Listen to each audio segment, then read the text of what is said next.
Modern-day Britain is something we all take for granted. Its imperial reach shaped the world, and from the end of the 16th century to the modern day, the British people's exploits still resonate in the world order. Decisions then taken, be they right or wrong, now form our international relationships and give us moral guidance.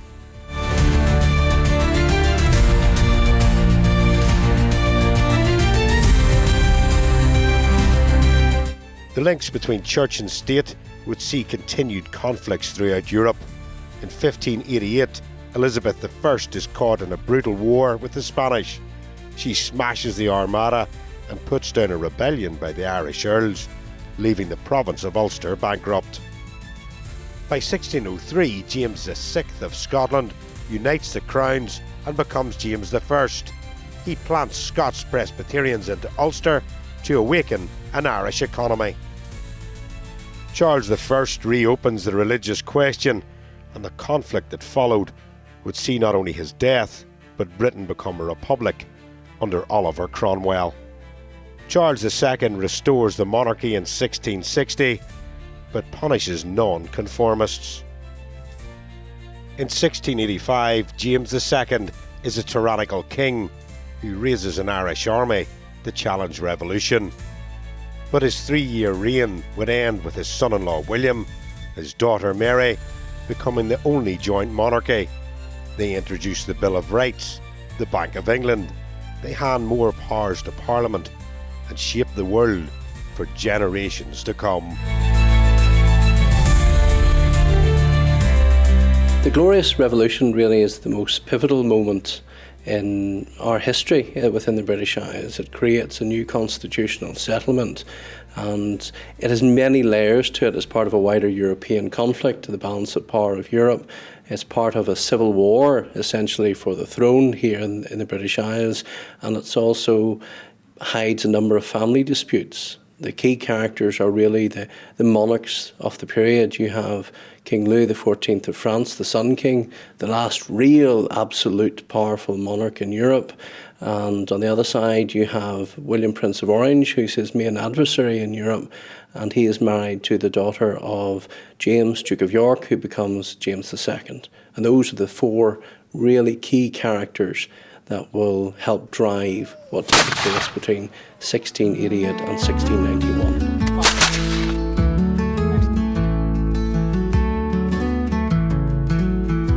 If James II is to defeat William, he must get his Irish army to Scotland, and for that he must have a deep-water port. The city of Londonderry has become a Protestant refuge, seeking sanctuary from James's army, and a siege lasting 105 days now begins. Oh, stand we high on this battered ground, heroes' names in silence bound. In December of 1688, 13 young apprentices seized the keys to the gates of the city and close it in the face of James's advancing troops. And the garrison, the citizenry of Londonderry endure awful deprivation and disease, as well as obviously consequence of the bitter fighting that takes place in order to try and hold that port for the Williamite cause. And there are a couple of attempts to try and relieve the city, but nothing really breaks through until August of 1689, and you have the arrival of the relief fleet under Major General Percy Kirk. So Londonderry is a strategic failure for the Jacobites because James cannot get out of Ireland and his troops are trapped there. And this will determine then the course of the Glorious Revolution, because the campaign or the war will be based in Ireland. No signal cry. Together they lived, together they died. The Glorious Revolution was said to be glorious because no bloodshed was seen in England. But the war for the British crown was fought in Ireland, and although it ended in Limerick, the decisive battle was fought outside a town called Drogheda on the banks of the River Boyne. Through the mist where the shadows dance, young men stride with sharpened lance. William's troops are ready for the fight, and the Jacobites are probably not expecting the battle to take place. And it lasts essentially for a school day. At 8 o'clock in the morning, it's very misty. The Boyne is a tidal river. Mist rolls in, and William uses this to his advantage. He sends 10,000 men under the Count, Schomberg, round to Slane for the crossing point, and they face only 800 Jacobites. James's troops see this, and James makes the fateful decision to divide his army and sends 15,000 men round to Slane. In actual fact, William had kept the bulk of his 35,000 soldiers in the middle at Oldbridge, and just after James divides his forces, William launches the attack.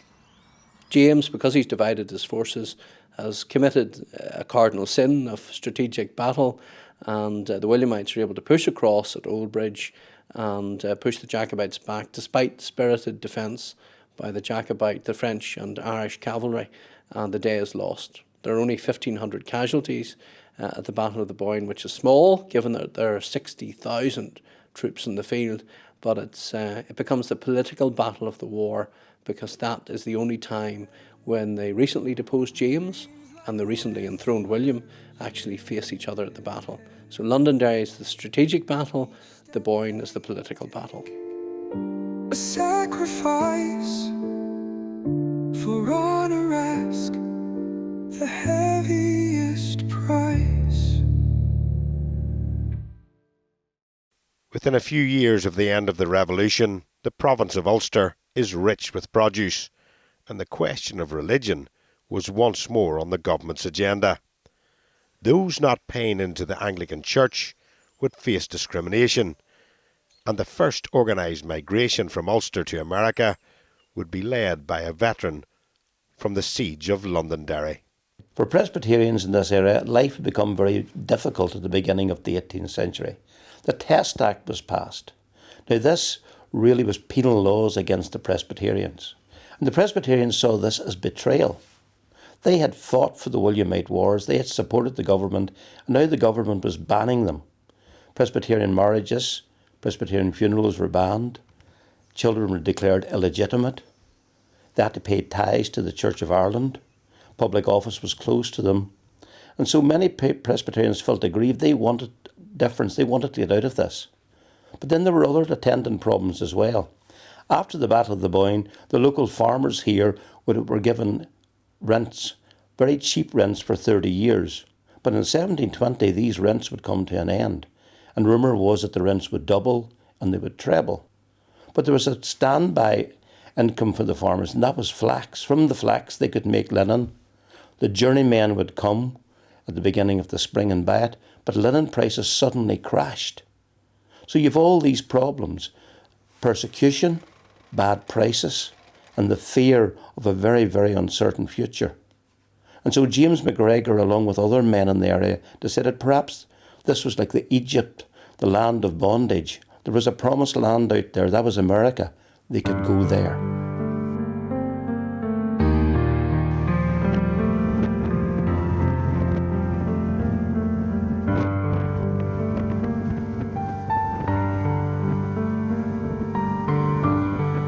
When the 5 ships arrive in Boston, the colonies are full of political thought. Their population are Lutheran, Calvinist, Puritan and Quakers. These are people who have witnessed European wars, partly driven by the links between church and state, and MacGregor must have been aware of the impact of the Glorious Revolution. But the unrest had now moved beyond religion, and the gazes were being fixed and focused on taxation and British tariffs that the colonists were now objecting to. During the Williamite Wars in 1689, when James II is sort of overthrown and all the Derry and Londonderry fighting starts happening, we get word of that here in New England. And what that causes here is another revolt where New Englanders rise up and they oust Edmund Andros. They put our former governor, Simon Bradstreet, back in control, and we sort of reestablish the Massachusetts Bay Colony. None of that could have happened without the Williamite Wars and without what happened in Londonderry, especially with the ousting of James II. And then after the Glorious Revolution, of course, 1691, you have our New England Charter. Some of the things that were established under under the 1691 Charter, besides sort of being able to appoint your own government officials in several capacities here in the colonies, one of the other things it did is actually establish a freedom of worship for Christians here in New England. And this sort of angered the Puritans because this was a Puritan state until that time, so it did cause a rift as much as it brought people together. But exclusively, that religious freedom excluded Catholics, which were named Papists in the 1691 Charter that was given to the Massachusetts Bay Colony. 1691 Charter was a sort of moment of redefining how New Englanders thought about their rights as British subjects. So we still very much saw ourselves as British subjects even in 1691, and even with the New England sentiment that had always been here, which is we have our rights as colonists to representation. The 1691 Charter, when it establishes that the Governor's Council is voted for by colonists and the Governor's Council votes to pass things, what that does is it gives us that representation. So when you get to early colonial rebellion in Boston, you get to, the 1763 Sugar Act, you get to the Townsend duties in 1768, it wasn't really the tax that bothered us. We had established taxation internally for years. It was that this tax was unavoidable, that we felt it was an overarch, it was an oversight that was just simply passed by the royal government in England. MacGregor's settlement grew quickly, and they had been able to use their skills as farmers, merchants and soldiers to become recognised as the perfect people for the frontiers. They set up towns throughout New England, and with names such as Belfast, Bangor, Londonderry and Derry, thoughts of home was always in their minds, but it was a can-do attitude and their religious beliefs that drove them on. They colored outside the lines. They did what they had to do at the time because it answered the need of their community. I love that. It's like the ingenuity and the problem solving is in the DNA of the church.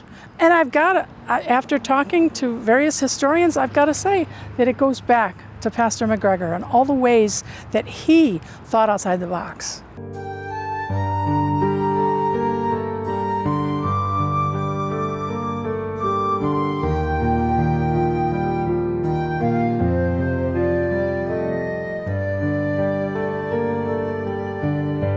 Well, certainly when you look at the migrants, who were they? What we see is that Presbyterians predominated. There's no doubt about that. They were the dominant element in the migration from, not just from Ulster, but even from Ireland across much of the late 17th and 18th centuries. And they were going across in some cases as wider units. We see the importance of Presbyterian ministers as leaders of their communities here in Ulster, but also taking the lead in establishing new communities in the Americas. During the 16 and 1700s, the American colonies operated as separate entities. Each governor was keen to produce more for his commercial output and push his frontiers. Word of the success of MacGregor's settlement soon reached other governors, and one of them was a man called William Penn. He instructed his provincial secretary, James Logan, to encourage his fellow Ulster Scots to settle in Pennsylvania.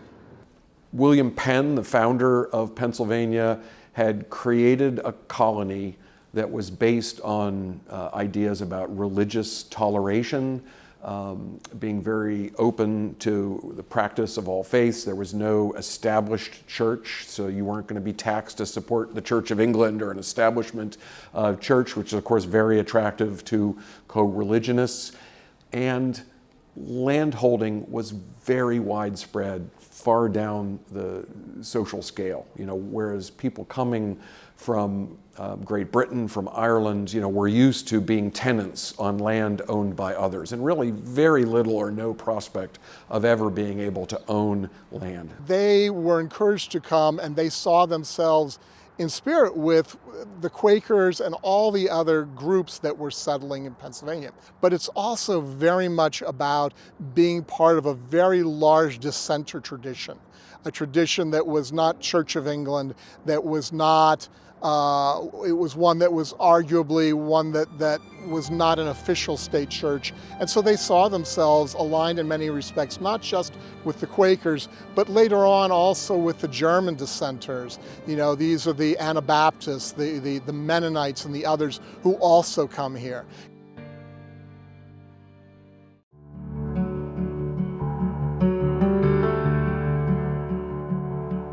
Beneath the lonesome sky they swore to roam, where silence stretched, they carved their home. Their hands spun flax into linen threads, a life of grit where courage led. The winters bit. Pennsylvania was fast becoming the breadbasket of the colonies, and old skills would soon help the Ulster Scots carve out a new future. This is a scutching knife, and what we're doing is that after the flax has been broken, so that means the outside straw has been taken off, what we want to do is we want to take more of that out. And it's done by essentially taking this and we're beating it. Beneath the lonesome sky they swore to roam, where silence stretched, they carved their home. The flax that had been so successful in Ulster now became an important part of not only the economy, but the growth of society. Every house would have a small flax crop, and some would have a barn loom for turning it into cloth. This would have been mainly done by the Scots-Irish in this area. You would have also seen it with the German population and with the other predominantly English population. But in this area where we're currently located, mainly Scots-Irish and German. And this was part of this kind of cultural interplay that went between these two major ethnic groups here.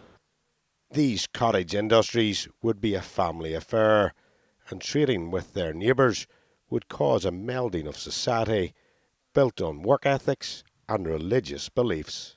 These are all Calvinist people for the most part, and they have a shared culture. They're not Catholic, and that's one of the things that really binds these groups together. And over the generations, Scots, Irish, and Germans intermarried, and they traded language, they traded culture, and of course then they traded bloodlines as well.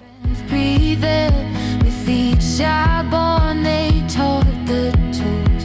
The fire heart became their schools. They danced in grit, they brewed their brew. While many settlers were illiterate, the Scots-Irish put real value on the ability to read and write. They were well educated, and when they came here, one of the first things that they did in the town meeting was to determine that they needed to establish schools. Education was important. Now, I think that might have been driven largely because the Presbyterian Church liked the congregation to read the Bible for themselves if they could read. It was important to them. They didn't like the idea of the minister just telling you what it says or interpreting everything.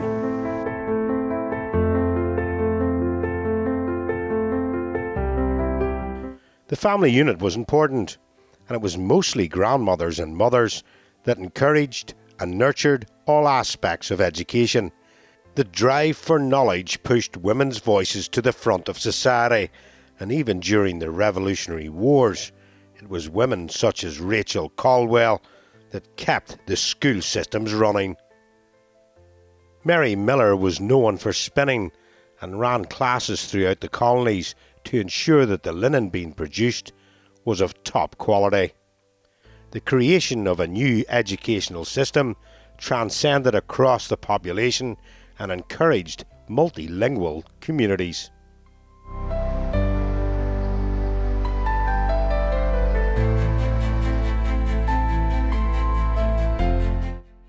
Not only could the colonists speak different languages, they could also read them. And with revolution in the air, books proved the pen was more powerful than the sword. Henry Knox, although he's not a Pennsylvanian, one of my favorite revolutionary characters. Knox, of course, although born in Massachusetts, is from an Irish immigrant family. Like many of this generation, is not born into wealthy circumstances, but is scrappy, ends up as a boy sort of working as a clerk in a bookshop, eventually opens his own bookshop. I love the nerdy guys who learn their trade through reading, right? We're sort of losing that somewhat. And so Knox spends his sort of youth, becoming well-educated, reading several languages, eventually by the 1760s, 1770s, has a very popular bookshop in Boston, and he's reading, works on military tactics and military fortifications and engineering, and getting involved in the political protests after the Stamp Act, and is actually present and testifies in the trials after the Boston Massacre in 1770. So he's right in the thick of things. And ultimately, through his service in a militia unit in Boston before the American Revolution breaks out, learns about artillery and fortifications. And so he's the perfect person then, after the war breaks out, for Washington to appoint to command the Continental Artillery Corps.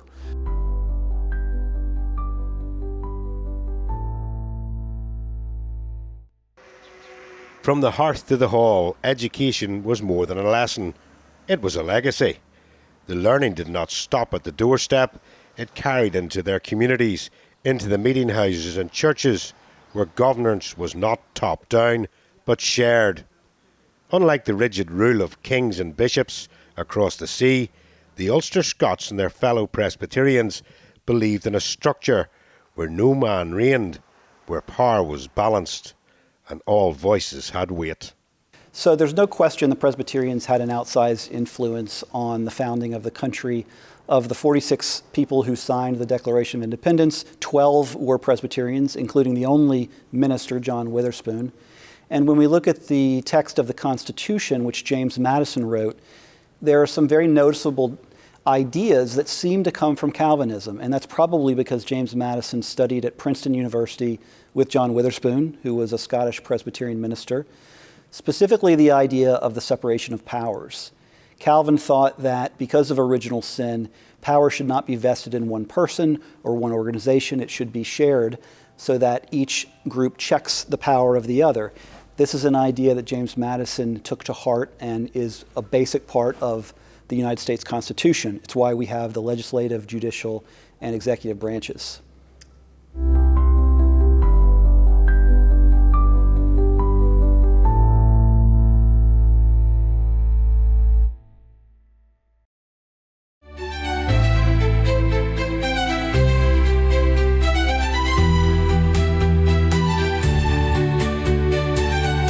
William Penn's secretary is an Ulster-born Quaker who has used his position to gain access to many lucrative markets, including slavery, land, iron and fur. Over a 30-year period, he amasses a fortune and is the mentor to Benjamin Franklin. James Logan was, you could say, the man of business for the Penns in Pennsylvania in the 18th century, early to mid 18th century. James Logan himself was from Lurgan in County Armagh, and we have a very interesting letter written by him in the late 1720s where he specifically is proposing that those who, to quote him, had fought at Derry and Enniskillen would be the ideal people to place on what was then the frontier of Pennsylvania. And so we see that perception that the Scots-Irish were suitable for the frontier. Now, they found themselves in many different situations. One of the great strengths is that they were adaptable. They understood finance, they understood the world of commerce. They were able to be farmers, but they were also able to be merchants. And so we see that adaptability. But certainly there was the perception from Logan and from others that these were the ideal people to push out to the frontier. James Logan was a Quaker who was recruited by William Penn when he was still quite young, in his 20s, in 1699, to come to Philadelphia to serve as William Penn's secretary. Logan then used that connection and close proximity to Penn to really put himself first in line in the fur trade, as he was in charge of Indian affairs, and he's trading it with Native Americans. So yes, they are trapping furs, and he's shipping those furs to England. Logan was a great scholar. He had nearly 3,000 books in this house at the time of his death, and his library remains intact in Philadelphia at the Library Company of Philadelphia. So people are interested in coming to him to learn and to share scientific knowledge and borrow books, and he mentors naturalists like John Bartram and corresponds with scientists in Europe and England. And what's important about him, also what might have made him a little bit distant for some people, that he could be very erudite and maybe not so approachable, let's say, for many people. James Logan, Penn's secretary, and he writes about, God bless these heroes of Derry and Londonderry. We welcome them. About 40 years later, he's not nearly so positive about it, because as they keep pushing west against treaty lands that they thought the Penn government thought had been settled, all of a sudden they're coming up against those problems. But early on, they're welcomed into the community, in particular because the Penn government wants to see them moving west. But they are bringing skills that their historic experience first as immigrants from Scotland, the northern parts of England, and for several generations, really were a kind of frontier people in Ireland. That created a kind of toughness. That created a familiarity with going into very tough surroundings, carving out farms in areas where there was a hostile population. In this case, they were dispossessing American Indians, right? But this was not unfamiliar to them from their historical experience in Ireland. I don't say that as that is an admirable quality, but it is a historical fact.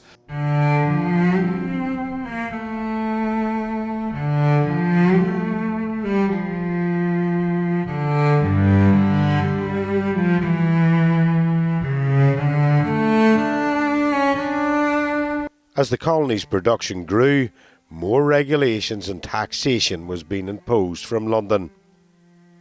The fact that raw materials were being sent to Britain for manufacturing angered those who would rather finish the products in America. Of course, the mercantilist idea of empire was that the world gives and Britain takes.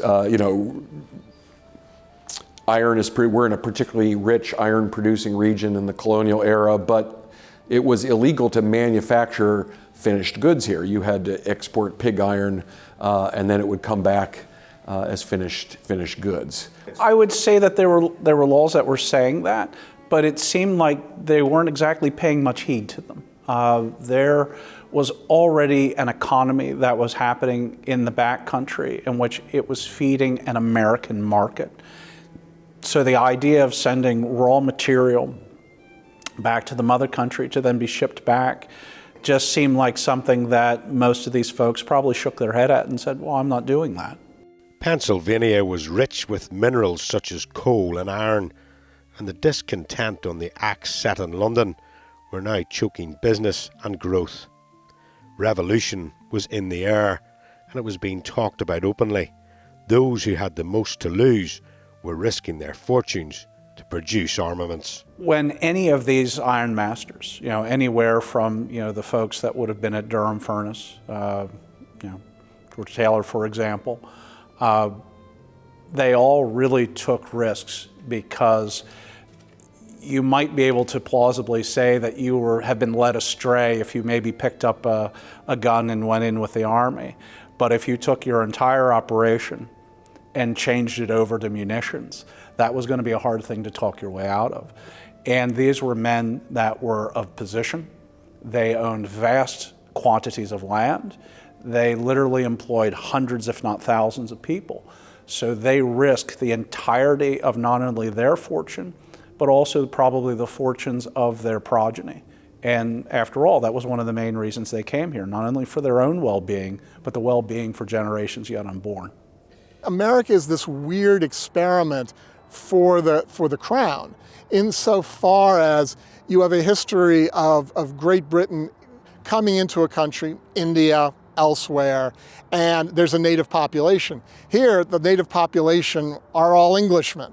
And so it's attempting to apply crown law of trade here as it was doing at territories across the globe. And what they were running up against is, you know, God save us from these heroes of Derry and Londonderry. They're not playing the same way that was being played in other British crown colonies or any colonies. And so this puts, this is really where the seeds of the revolution come from.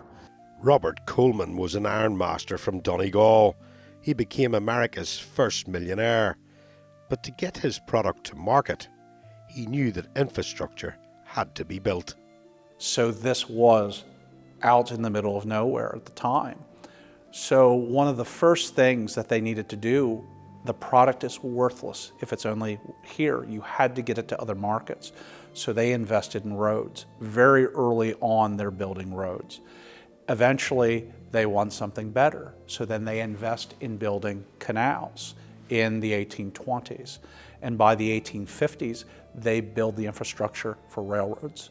And by that time, they're able to ship product anywhere. And the mine, which is here, which is the largest in the eastern United States, once you have railroads built, that product can be shipped anywhere.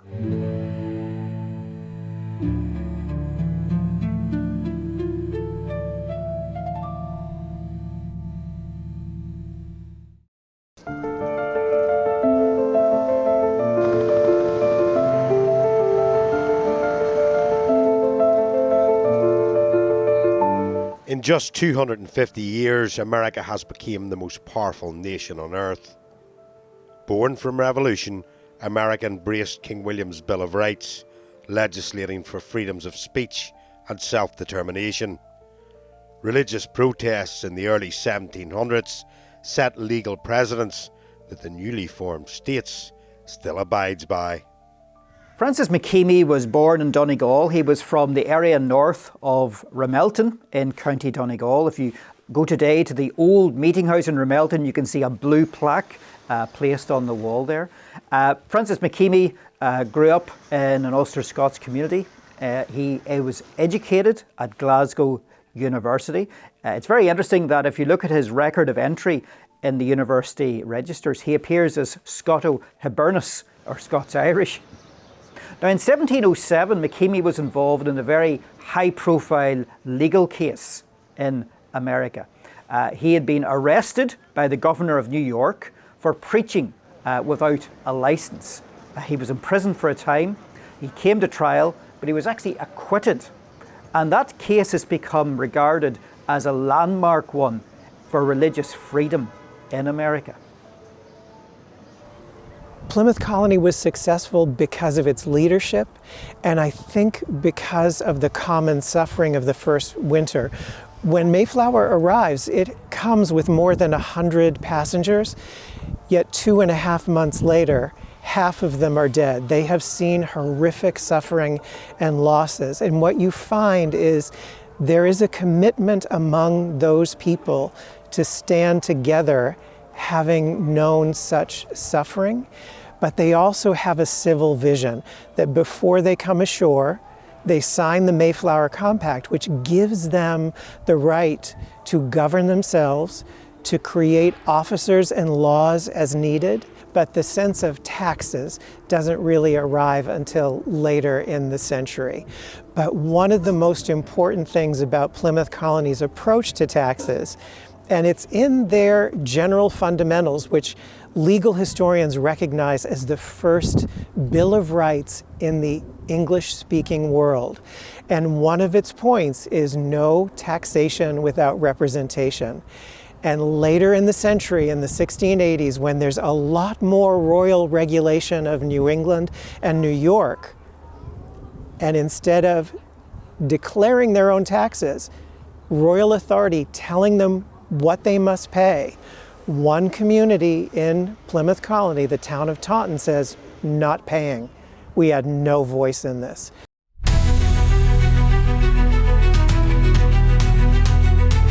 While laws were being made, others were being broken. The arguments around taxation and open trade fueled piracy and smuggling, and in turn helped to build a black economy. Plymouth Colony was worried about pirates, so they were very mindful of what flags were on the ships that were approaching them from the coast. The piracy problem was not so great for them here in New England's waters, but once their goods were back in the English Channel, that's where things are being seized. There is a period of economic depression during the Wars of the Three Kingdoms back in Britain in the 1640s. And pirates are actually welcome, not because they're taking anything from Plymouth, but they are using Plymouth inns, Plymouth lodging, and they're actually dropping money in the town, much to the gratitude of everyone here who were struggling to make ends meet.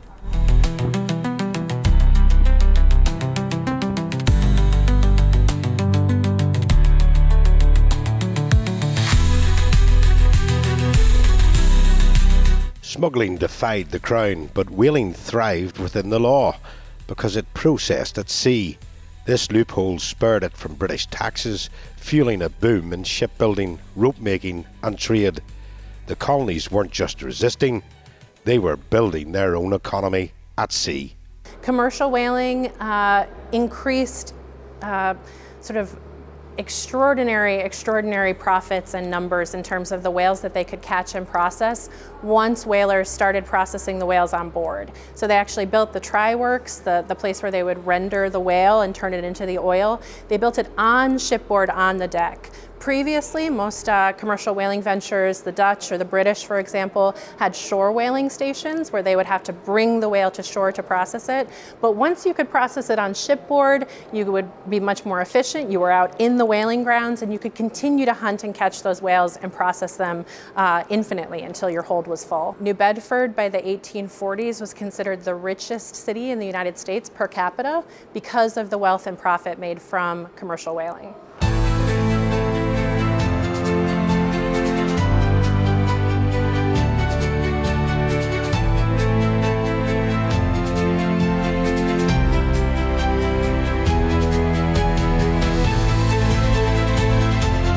Before there was revolution, there was trade, and the Scotch-Irish weren't just immigrants, they were strategic risk takers, and the Dutch connections they had made would allow them to go from potatoes to profit margins. Many of New York's large investment banks have their roots in Ulster. They simply thrived in this new Calvinist capitalist system. The Livingstone family are a remarkable family. They hail from Scotland, but they passed through Ulster in the 1600s. The Reverend John Livingstone, he was appointed the rector here in 1630. And then in 1636, he was responsible for the building of the Eagle Wing, which attempted to sail from Ulster to America. Sadly, it didn't make it, but the future generations did make it to America. Robert R. Livingstone, he was the first Chancellor of the United States, and he was part of the Committee of Five that drafted the Declaration of Independence. The Livingstone family, they really become like the modern-day Kennedy family in the United States. They're movers and shakers in all sorts of walks of life in terms of church, business, military, commerce, and of course the corridors of power at the White House. Two of the American presidents are connected to the Livingstone family, George Bush Sr. and George Bush Jr., and they are descendants of the Reverend John Livingstone. Eleanor Roosevelt, President Roosevelt's wife, she is a descendant of the Livingstone family, and there are so many examples of people back then and now who are connected to the Livingstone family who are seeking to make a positive contribution to the life of the United States.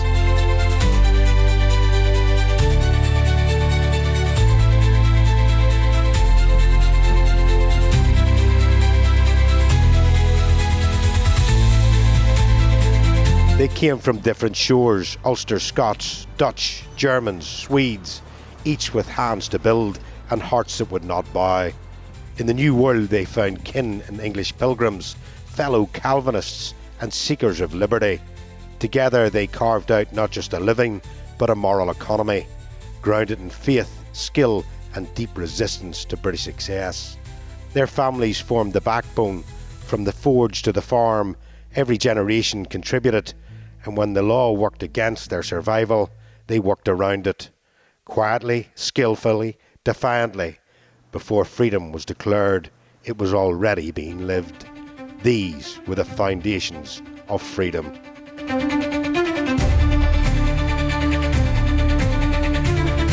Self-reliance, loyalty, supported, all this notion of what we think of as cowboys, John Wayne.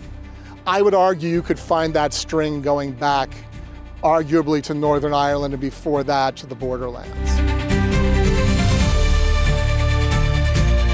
But there was something different about the Presbyterians. When the British captured Philadelphia in 1777, they associated those Presbyterian churches with that was the seat of these rebels. They all spoke of a very common language of commerce and industry. And that was probably one of the things that united the folks that came into this area the most.